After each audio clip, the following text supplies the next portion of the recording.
Hello again.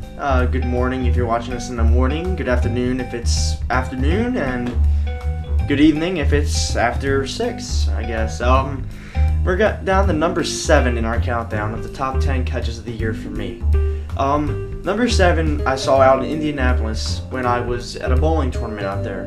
I visited Avon, which I believe they have a yard out there, and I saw Q687, which had a UP-SD90 43 Mac, which I believe is the correct denomination of that. It was my first UP-90 whatever Mac that I had seen on any railroad, and it was definitely nice to see it on CSX. I mean, CSX, they're CSX.